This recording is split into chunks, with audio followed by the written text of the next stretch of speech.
kerja, Bu. Masuk ya. Sebenarnya saya mau ngadain game kuisis. Ini kita mau main game atau nggak perlu? Teman-teman juga belum pada hadir semua sih. Ini saya absen dulu ya sambil saya melihat ininya kerajinan kalian, karena kan pagi-pagi udah join Google Meet gitu. Itu kan juga butuh perjuangan. Jadi saya mau absen dulu sekalian melihat kerajinannya. Yang pertama Ramos, belum ada. Ramos nih minggu kemarin juga nggak ikut ini ya Google Meet. Openra, nggak ada. Jadi kalau nanti nilai kalian ada yang kurang, itu nanti bisa saya tambahkan di kerajinan kalian mengikuti Google Meet. Karena kan kita tiap minggu Google Meet gitu, ya. Jadi saya mau lihat siapa yang rajin, siapa yang nggak pernah hadir. Yang ketiga Firza juga nggak ada. Angelina, karena cukup banyak nih, ada 46, yang baru hadir 19. Dewi Afrianti, belum ada. Zairul Fikri, belum ada. Zeva, belum ada. Fitri, belum ada. Ika Fatmawati ada ya. Erika, Hadir, Bu. oke. Victor, nggak ada. Kemudian Tika Kusuma,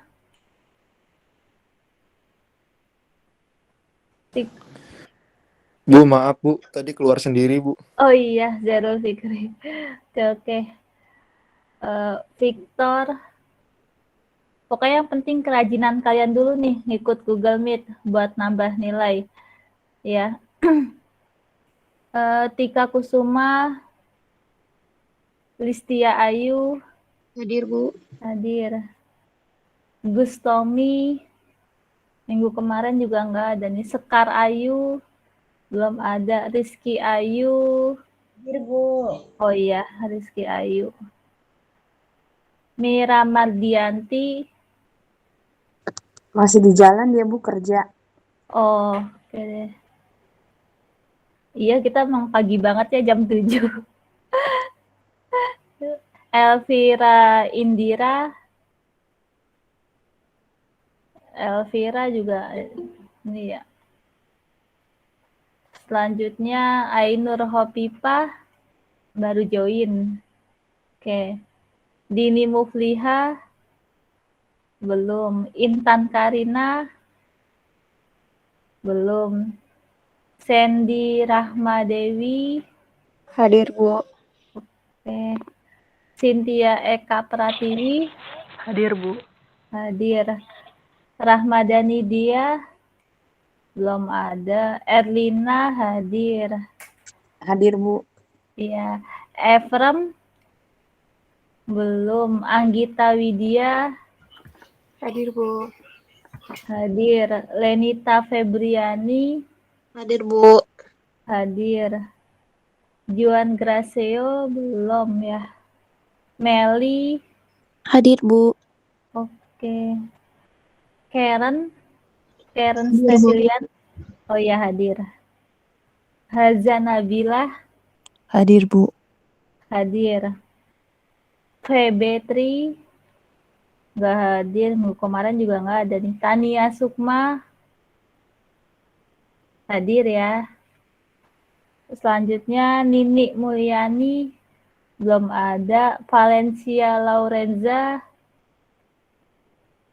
belum ada. Jessica Natalia, Hadir, Bu. ya. Adelia Alfionita, belum ada. Lintang Sekar, belum ada. Aldias Romu, belum ada. Andini Agisti, Ada, Bu. ada. Selanjutnya Aisyah Humairah, Saya, Bu. oke. Oke. Deyana Eka Julia. Belum. Anggita Nur Pratiwi. Iya. Selanjutnya Amelia Febrianti. Belum ada. Magdalena Munte. Hadir, Bu. Oke. Ya udah, karena orangnya masih sedikit, kita langsung ke ini aja deh, materi ya. Ibu, maaf, saya baru masuk tadi keluar. Oh iya, Sekar Ayu ya. Sekar Ayu, oke. Terima kasih, Bu. Sama-sama. Semakin kesini kok semakin berkurang yang hadir. Padahal udah enak loh ini. Udah nggak ada tugas, tinggal ikut Google Meet aja gitu. Bu, kalau boleh saran, Heeh. boleh nggak kita jamnya dimundurin, jangan jam 7 pagi gitu, Bu? Oh, Karena jam kan berapa? mungkin sekitar jam 9 gitu, Bu. Karena kan teman-teman kita Sabtu juga masih banyak yang kerja ya, Bu. Mereka dari rumah aja jam 7 pagi seperti Ainur, Ramadan Oh, Media itu masih di jalan semua, Bu. Mereka perjalanan ke kantor itu bisa 40 menit sampai dengan eh 50 menit. ini kan jamnya cuma sampai 9:30 doang. Iya, maksudnya kalau kita mundurkan seperti jam 8 atau jam 9 bisa, Bu. Oh, mungkin jam 8 kali ya kalau mau dimundurin. Ya, jadi kan maksudnya teman kita nih kayak, Bu, kita sekarang Iya lagi sih. Zoom nih, Sebenarnya mereka di jalan. sebenarnya begini, kenapa saya Google Meet-nya itu pagi. Jadi supaya ada sisa waktunya itu kalian jawab forum diskusi gitu. Karena forum diskusi itu dibuka itu sebenarnya hanya sesuai pada saat waktu perkuliahan. Jadi dari jam 7 sampai setengah 10 itu di forum diskusi itu sebagai absensi nanti IT menarik data dari e-learning ke Syakat itu sesuai waktu perkuliahan. Nah, cuma saya nggak tahu ya kalau misalnya lewat setengah 10 forum diskusinya itu dianggap hadir atau enggak, saya juga belum tahu karena pertemuan pertama kemarin itu belum ditarik datanya sama IT gitu. Makanya saya sebenarnya gini, kenapa ini mulai jam 7 kemudian selesai jam 8 gitu kan atau jam setengah 9. Jadi saya masih ada sisa waktu untuk mengkoreksi forum diskusi kalian gitu. Siapa yang udah jawab, siapa yang belum jawab gitu. Makanya kan kemarin tuh saya ingetin siapa yang belum jawab, siapa yang udah jawab gitu. Maksud saya sih gitu. Jadi kalau misalnya kita mulainya ya kalau jam 8 sih mungkin masih bisa ya. Cuma kalau misalnya udah jam 9 kayaknya sih waktunya kurang gitu. Jadi sama kuis nih, kuis juga kalau bisa ya sesuai waktu perkuliahan gitu dari jam 7 sampai jam setengah 10 gitu. Yang penting sih ini ya jawab forum diskusi itu sebagai absensi. Kalau mengikuti Google Meet itu sebenarnya ya wajib nggak wajib sih. Cuma kalau misalnya pengen tahu caranya menghitung, caranya membuat jurnal itu memang sebaiknya ikut gitu kan. Terus sebenarnya kita juga sama-sama nih, saya juga harus bangun pagi ya kan. Harus bangun pagi, kemudian harus mempersiapkan materi. Kita sama-sama sebenarnya sih gitu. Cuma maksud saya kenapa harus lebih enak pagi supaya saya ada sisa waktu buat mengecek siapa yang udah jawab forum diskusi atau belum gitu sebagai absensi gitu. Nah, sekarang kalau bisa nih sambil Google Meet sambil mengisi forum diskusi gitu. Ya. Baik, Bu. Tapi kalau misalnya nanti kita jam 8 mungkin masih bisa dipertimbangkan ya, Bu. Oke deh, oke. Ya udah nanti mungkin Sabtu depan jam 8 ya, tapi mudah-mudahan sih hadir semua gitu. Nanti kalau misalnya jam 8 nggak hadir juga, cuma segini aja ya sama aja gitu kan. Iya. Ya udah Iya, minggu Sabtu depan kita jam 8 mulainya. iya, terima kasih, Bu. Oke. Ini aja udah enak loh online. Gimana kalau hadir ke kelas ya? Hadir di kelas jam 7 loh. Hadir di kelas jam 7. Itu pun apa namanya? Apa ya gitu, nanti kan kalau misalnya apa datangnya terlambat atau apa, itu kan pasti yang kena sanksinya kan dosen gitu, dari prodi gitu kan, disangkanya nggak tertib peraturan gitu. Mungkin boleh telat tapi jangan banyak-banyak gitu sih. Kalau di Citra kan kalau nggak salah kayaknya lebih ketat ya dari segi masuk kelas sampai selesai kelas. Beda dengan yang di Harapan Indah. Kalau Harapan Indah itu ya nggak begitu ketat sih. Kalau di Citra kan ini ya cukup ketat gitu dengan peraturan direkturnya gitu. Apalagi kalau udah telat setengah jam kan kalau nggak salah nggak boleh masuk kelas ya. Iya Bu, nggak boleh masuk. Ya makanya ya nanti kalau udah tatap muka diusahakan ya ikuti ini waktunya jam perkuliahan gitu. Tapi kayaknya nanti kalau tatap muka sih kita nggak ketemu. Saya udah nggak ngajar di Citra. Ya. Oke, sekarang kita ke materi aja. Yang materi minggu kemarin ada yang mau ditanya nggak?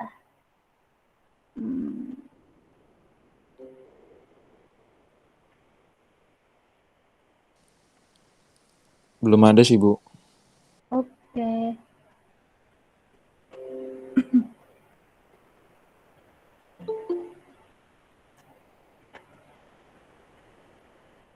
Ini siapa nih yang masuk lomba ini, Ari?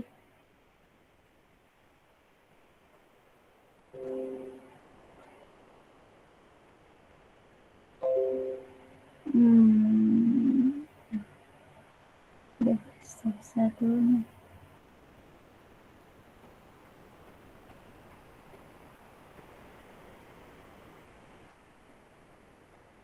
Oke, di pertemuan kedua ini kita akan membahas masih mengenai partnership ya. Jadi tentang akuntansi pembubaran partnership dengan metode likuidasi sekaligus. Nah, jadi partnership ini bisa dibubarkan apabila perjanjian bersama yang semula telah diadakan untuk menjalankan bisnis bersama-sama ini sudah berakhir. Kenapa kok bisa berakhir? Yaitu yang pertama disebabkan adanya kematian seseorang atau beberapa anggota partnership. Yang kedua, bangkrutnya seorang atau lebih anggota persekutuan. Yang ketiga, kejadian tertentu yang mengakibatkan tidak dapat bertindaknya perusahaan yang disebabkan oleh perbuatan individu anggota yang membawa nama persekutuan.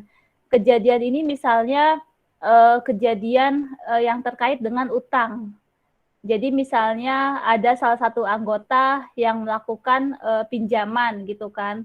Nah, kemudian pinjaman itu cukup besar membawa nama persekutuan gitu. Jadi ada satu anggota partnership itu melakukan pinjaman membawa nama persekutuan, maka semuanya ikut bertanggung jawab. Ya. Jadi ini kalau misalnya nggak bisa bayar utangnya, ya otomatis partnership dibubarkan.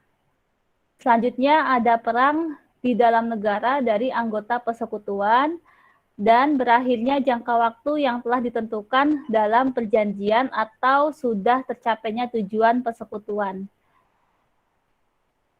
Selanjutnya, pembubaran persekutuan atas dasar keputusan pengadilan terjadi karena yang pertama, ketidakmampuan seorang anggota untuk memenuhi kewajibannya terhadap perjanjian persekutuan.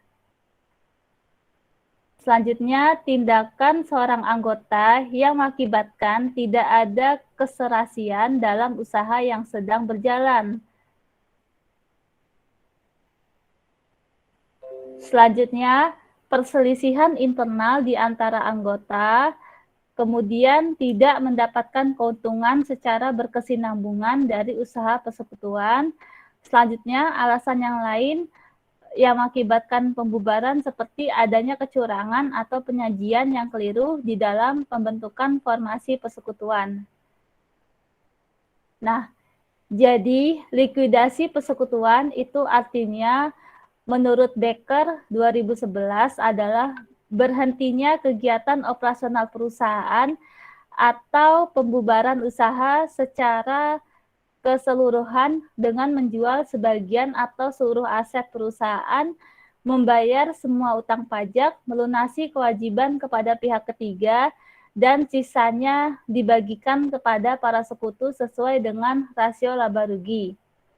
Selanjutnya, menurut BIMS tahun 1988, arti likuidasi adalah proses realisasi aset non-kas menjadi uang kas, selanjutnya menyelesaikan dengan para kreditur dan pembagian sisa aset kepada setiap anggota sekutu sesuai dengan saldo modalnya, ya. Nah, perbedaan likuidasi dengan pembaruan persekutuan yaitu jika likuidasi ini terjadi apabila semua anggota sekutu mengundurkan diri dari persekutuan dan persekutuan itu dibubarkan serta aset non-kas partnership-nya dijual semua. Selanjutnya, pembaruan persekutuan terjadi apabila salah satu anggota sekutu mengundurkan diri ataupun ada sekutu baru yang ingin bergabung dalam persekutuan. Jadi bedanya kalau likuidasi ini itu dibubarkan dengan menjual semua aset non-kas. Nah, kalau pembaruan itu ada salah satu anggota sekutu yang mengundurkan diri ataupun ada sekutu baru yang ingin bergabung gitu. Kalau ingin bergabung ya harus memberikan modalnya kepada persekutuan. Selanjutnya, proses likuidasi persekutuan. Yang pertama, proses perhitungan laba rugi sampai saat dilikuidasi.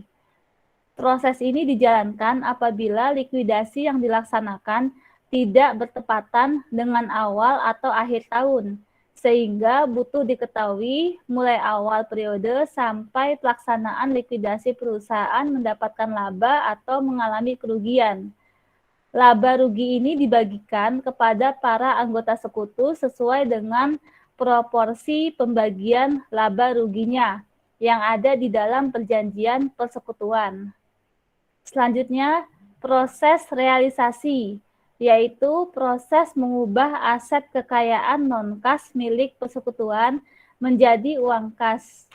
Dalam proses ini, apabila harga jual aset non-kas tidak sama dengan nilai buku, maka selisihnya diakui sebagai laba rugi penjualan aset. Laba rugi tersebut dibagikan kepada para anggota sekutu sesuai dengan proporsi laba rugi. Selanjutnya yang ketiga, proses likuidasi, artinya proses pembayaran kepada pihak ketiga ya yang berhak atau terlebih dahulu dibayar kepada kreditur eksternal. Jadi kalau punya utang itu harus pertama kali bayarnya itu ke kreditur eksternal. Kemudian kreditur internal, baru sisanya kepada para anggota sekutu. Selanjutnya prosedur likuidasi persekutuan. Yang pertama, rekening pembukuan dilakukan penyesuaian dan penutupan. Kemudian laba rugi selama periode tersebut dipindahkan ke rekening modal setiap anggota sekutu. Selanjutnya, aset dicairkan menjadi kas atau bisa dijual atau dibeli sendiri oleh anggota sekutu. Jika terjadi selisih antara nilai buku dengan harga jual, maka laba rugi yang terjadi dibagikan kepada setiap anggota sekutu sesuai dengan perjanjian. Selanjutnya, jika ditemukan rekening modal salah satu sekutu bersaldo debit, maka dapat ditutup dengan saldo piutang. Tetapi jika saldo piutangnya tidak ada, maka sekutu tersebut harus menyetorkan modalnya kembali. Dan jika ternyata anggota sekutu tidak memiliki saldo modal dan tidak memiliki saldo piutang, maka saldo debit harus ditanggung oleh anggota sekutu lainnya. Yang keempat, jika uang kas telah tersedia dibagikan, maka terlebih dahulu dibayarkan kepada kreditur eksternal. Setelah itu baru digunakan untuk membayar saldo modal setiap anggota sekutu. Nah, ada lagi nggak yang mau ditanya? Ada yang mau ditanya nggak? Ya, Bu. Iya, Andini. Bu, kalau bedanya pilot sama likuidasi itu gimana ya, Bu? Kalau pilot itu kan lebih ke perusahaan ya. Kalau persekutuan sebenarnya sih sama-sama pembubaran, pilot dan likuidasi. Cuma beda ke objeknya. Kalau pilot itu lebih ke perusahaan, kemudian kalau kalau likuidasi itu lebih ke persekutuan. Nah, kalau persekutuan itu kan minimal itu kan 2 orang anggota gitu kan. Sedangkan kalau perusahaan itu kan terdiri dari beberapa pemegang saham gitu. Terus juga kalau pilot itu artinya dia itu dibubarkan karena memang tidak memiliki dana lagi untuk kegiatan operasional perusahaan. Ya, jadi udah nggak punya dana lagi untuk melakukan kegiatan operasional, itu kalau pilot. Nah, kalau likuidasi itu disebabkan memang karena bukannya tidak hanya memiliki dana, tetapi disebabkan karena ya tadi tuh misalnya tujuannya sudah tercapai atau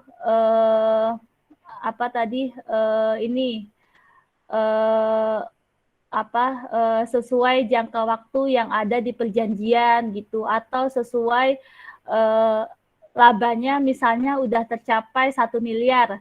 Nah, itu bisa dibubarkan persekutuannya gitu. Jadi likuidasi itu dibubarkan tergantung dari anggota sekutu gitu. Jadi bukan melihat dananya aja, tetapi dari anggota sekutunya gitu, kepentingan anggota sekutunya. Kalau pilot itu kan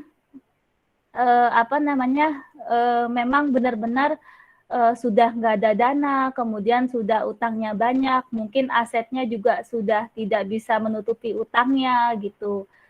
Udah gitu kalau pilot itu kan juga pasti mengalami kerugian secara berturut-turut gitu. Tiap tahun itu rugi. Nah, itu kan namanya pilot gitu. Kalau likuidasi ya tergantung dari anggota sekutunya. Boleh dibubarkan, boleh tidak gitu. Tapi sama-sama sih artinya dibubarkan juga gitu. Cuma beda caranya, beda objeknya. Kayak begitu sih Andini. Makasih, Bu. Ya. Ada lagi nggak yang mau tanya? Saya Bu. Iya. Siapa, Aisyah ya? Apa Ika? Ya udah, siapa dulu nih?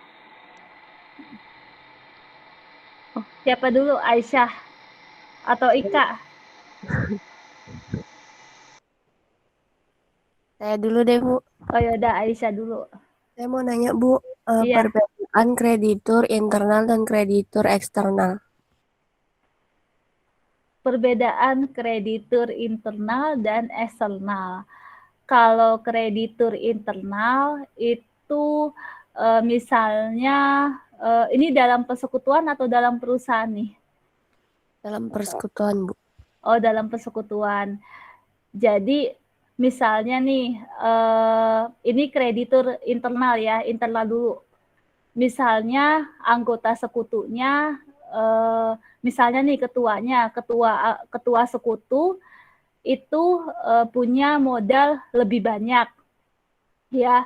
Nah, kemudian persekutuannya sendiri itu membutuhkan modal tambahan. Nah, daripada persekutuan melakukan pinjaman ke eksternal, lebih baik kalau misalnya ada salah satu ketua ataupun anggota punya modal lebih banyak, itu lebih baik melakukan pinjaman kepada ketua ataupun anggota sekutu. Itu yang namanya disebut kreditur internal gitu. Jadi pinjamnya itu masih ke ketua ataupun anggota sekutu. Ya, gitu. Itu pun kalau ketuanya atau anggota sekutu masih punya modal yang cukup banyak ya untuk membantu mengelola kegiatan persekutuan. Nah, kalau kreditur eksternal udah jelas namanya eksternal. Itu berarti persekutuan butuh dana itu dari pihak ketiga, yaitu pihak bank, pihak lembaga keuangan, ya, terus atau pegadaian kayak gitu, ya. Jadi lebih bagus melakukan pinjaman kepada kreditur internal daripada eksternal, yaitu melalui ketua sekutu ataupun anggota sekutu dengan syarat modal yang dimiliki sekutu tersebut itu lebih tinggi dari modalnya persekutuan. Kayak begitu, Aisyah. Baik, terima kasih Bu. Terus selanjutnya Ika mau tanya apa? Iya Bu, mau tanya. Tadi kan kalau likuidasi persekutuan itu misal ada jangka waktu yang udah ditentuin atau tujuannya udah tercapai gitu. Apa bisa kalau misal persekutuannya itu dilanjutin lagi gitu, nggak harus dilikuidasi? Oh, iya bisa kok. Nanti dibuat perjanjian yang terbaru berarti. Perjanjian yang terbaru, terus kemudian diperpanjang lagi jangka waktunya. Gitu. Kan nanti harus ada pengesahan dokumen perjanjiannya yang terbaru, yang update gitu kan. Bisa. Boleh. Iya, berarti sesuai memperbarui perjanjian gitu ya, Bu? Iya, Iya. Baik, Bu. Terima kasih. Di sini ada yang join nggak berdua gitu yang buka bisnis? Ada nggak? Ada nggak yang minimal 2 orang buka bisnis nih yang lagi dijalani? Di sini ada nggak? Nggak ada ya? Kok nggak ada sih? Oh ya, nanti setelah kita setelah saya presentasi, nanti tolong salah satu di antara kalian itu share screen ini ya, kuisnya.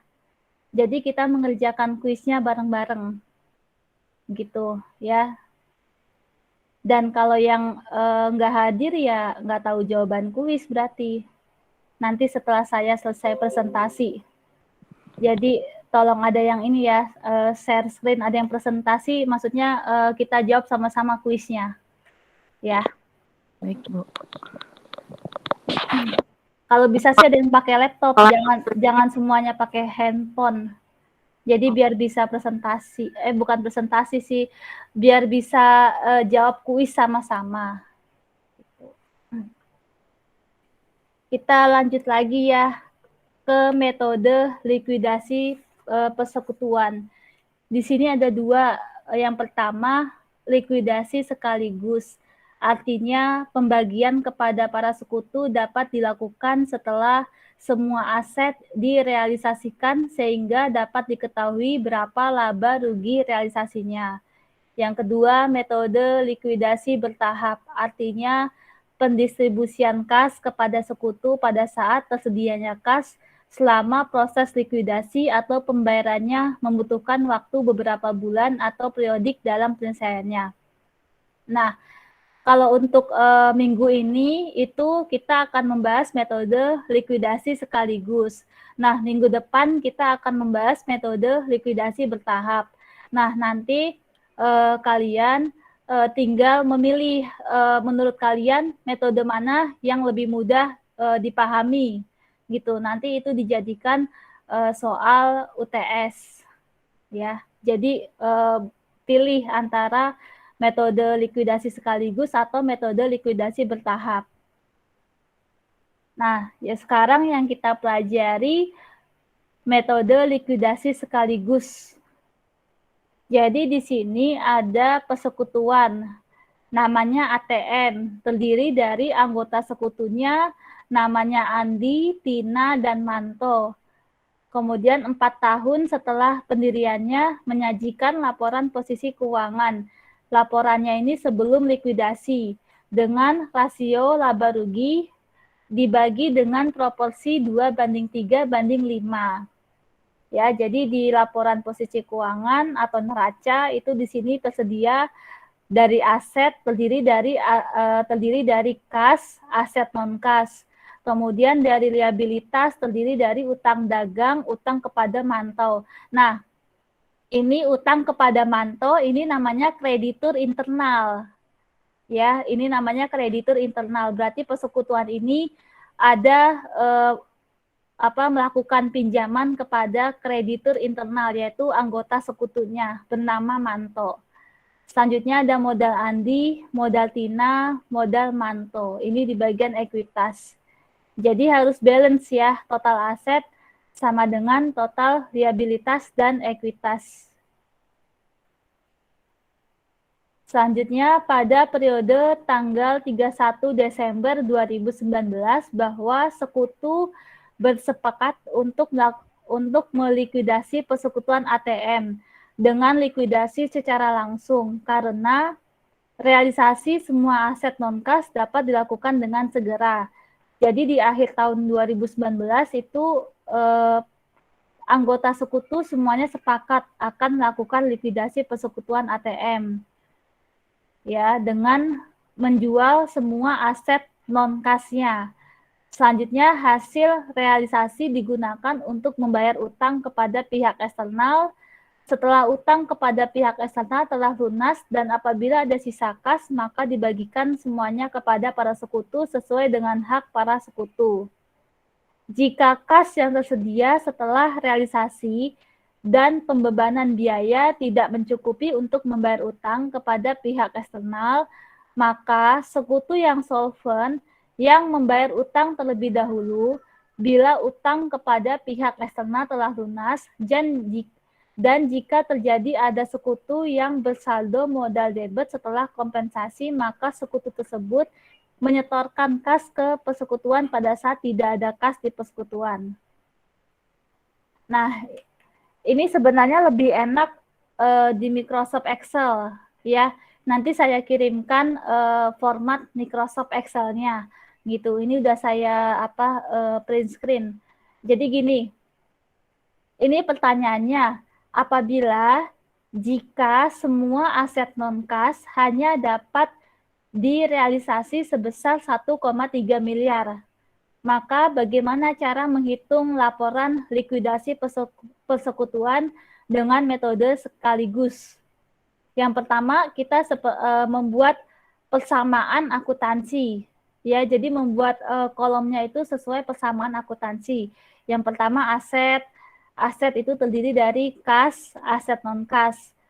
Ini lihat aja dari ini nih, dari laporan posisi keuangan, ya, akun-akunnya.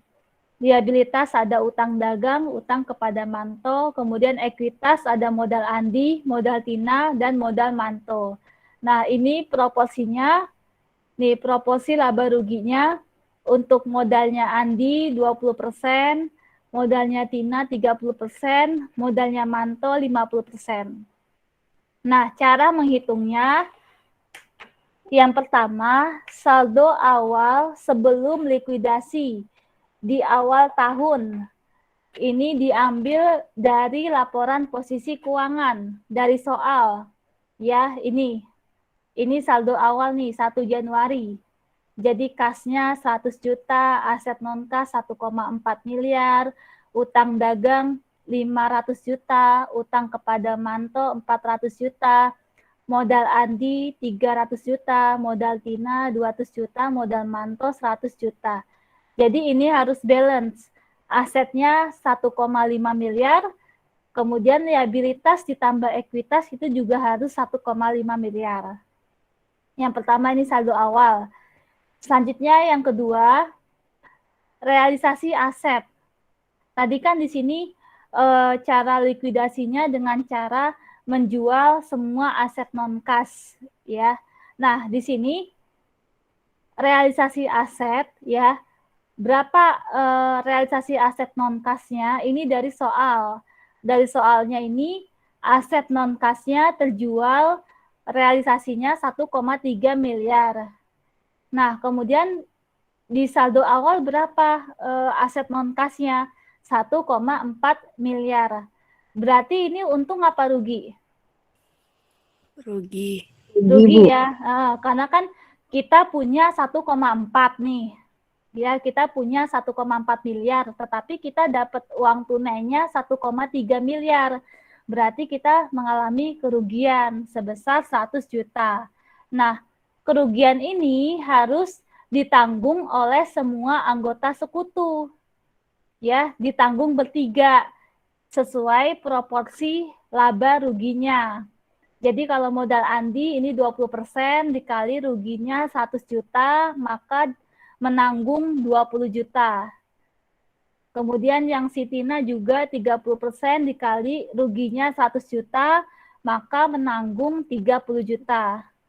Kemudian Manto 50% ya dikali ruginya 100 juta, maka Manto juga menanggung 50 juta.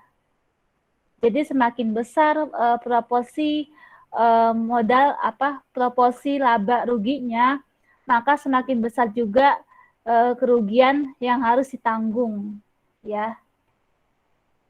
Nah, selanjutnya dijumlahkan dulu, namanya saldo sebelum distribusi. Jadi dijumlahkan, kalau kas berarti 1,4, kemudian aset non-kasnya kan sudah terjual semua, berarti 0. Kemudian masih ada utang dagang 500 juta, utang kepada Manto masih ada 400 juta, kemudian modal Andi sisanya 280 juta, modal Tina sisanya 170 juta, modal Manto sisanya 50 juta. Nah, selanjutnya setelah kita menjual aset non-kas, yang kedua kita melakukan pembayaran utang kepada kreditur eksternal. Jadi diutamakan yang eksternal dulu, baru yang internal. Gitu. Nah, utang dagangnya berapa? Utang dagangnya ini 500 juta. Berarti kalau membayar secara tunai, berarti kasnya berkurang 500 juta, utang dagang berkurang 500 juta. Ya. Jadi saldo sebelum distribusi, asetnya sisanya 900 juta, kemudian utang dagang sudah 0, masih ada utang kepada Manto 400 juta, kemudian ekuitasnya masih sama jumlahnya. Ya. Jadi selama masih punya uang tunai, itu untuk membayar utang diutamakan menggunakan kasnya dulu. Bukan menggunakan modal, ya. Jadi tidak menggunakan modal, tetapi menggunakan kas untuk membayar utang. Nah, selanjutnya setelah kreditur eksternal, baru yang ketiga membayar utang kepada kreditur internal. Nah, internal ini namanya punya Manto. Ya, si Manto. Jadi persekutuan ini punya utang kepada Manto 400 juta. Kemudian dibayarnya juga menggunakan kas. Jadi kas berkurang 400 juta, utang kepada Manto berkurang 400 juta. Jadi saldo sebelum distribusi kasnya 500 juta, kemudian aset non-kasnya sudah habis ya, utang dagang sudah habis juga, utang kepada Manto juga sudah habis, kemudian masih ada ekuitasnya. Jadi harus dipastikan lagi nih, aset sama dengan liabilitas ditambah ekuitas. Ya, liabilitasnya kan sudah 0, asetnya 500 juta, berarti ekuitasnya juga harus 500 juta. Coba ditambahin nih, 280 ditambah 170 tambah 50. Itu harus hasilnya sesuai dengan aset, 500 juta. gitu. Jadi untuk memastikan balance atau enggak itu seperti itu, menggunakan persamaan akuntansi. Selanjutnya, yang terakhir, distribusi kas ke semua sekutu. Jadi sisa uang tunai 500 juta ini dibagikan kepada semua anggota sekutunya. Berarti kasnya berkurang 500 juta, kemudian modalnya si anggota sekutu berkurang, ya. Kemudian modalnya Tina juga berkurang, modalnya Manto berkurang. Jadi semuanya sudah nol, artinya sudah dilikuidasi. Gitu. Ini kertas kerjanya, ya. Baru kita membuat jurnalnya. Nah, jurnalnya ini dari sini, ya, dari kertas kerjanya ini. Jadi yang pertama, jurnal realisasi aset non-kas, yaitu tadi aset non-kas dijual, itu dikredit, ya, aset non-kas dijual dikredit 1,4 miliar, kemudian terima uang tunai 1,3, berarti sisanya ya ditanggung ke modalnya Andi, modal Tina, dan modal Manto. Karena mengalami kerugian, maka modalnya juga berkurang. Modal berkurang itu di debit, ya, modal berkurang itu di debit. Jadi harus balance debit dan kreditnya. Selanjutnya, jurnal pembayaran utang kepada kreditur eksternal, yaitu utang dagang pada kas. Ya, utang dagang pada kas sebesar 500 juta. Pokoknya semua angka dari sini nih. Ya, dari sini yang sudah dihitung kertas kerja. Selanjutnya yang ketiga, jurnal pembayaran utang kepada anggota sekutu Manto. Berarti utangnya kepada Manto berkurang, kas juga berkurang. Utang berkurang di debit, kas berkurang di kredit, sebesar 400 juta. Selanjutnya, jurnal pengembalian modal kepada semua sekutu. Kasnya berkurang, sisa kasnya kan 500 juta. Kas berkurang di kredit 500 juta, kemudian modal Andi, modal Tina, modal Manto ini juga berkurang. Ya, berkurang sesuai dengan sisanya ini. Yang tadi sudah dihitung di kertas kerja. Ini kita nggak ada tugas ya, jadi ini kalau mau dikerjakan ya silakan, nanti saya kirimkan jawabannya. Gitu. Sampai sini ada yang mau ditanya nggak? Cara menghitungnya mudah apa sulit? Yang likuidasi sekaligus. Lebih mudah ya, Bu? Iya. Ya, jadi ini masih mudah ya. Minggu depan baru yang bertahap. Yang bertahap itu ya cukup panjang sih. Ya, makanya dibagi 2 pertemuan gitu. Jadi yang sekarang sekaligus, yang minggu depan itu metode likuidasi bertahap. Nah, nanti kalian tinggal pilih aja mana yang mau dikeluarkan dalam soal UTS, yang sekaligus atau yang bertahap metodenya. Gitu. Ada yang masih bingung? Nggak ada. Kalau nggak ada, siapa yang mau share itu e-learningnya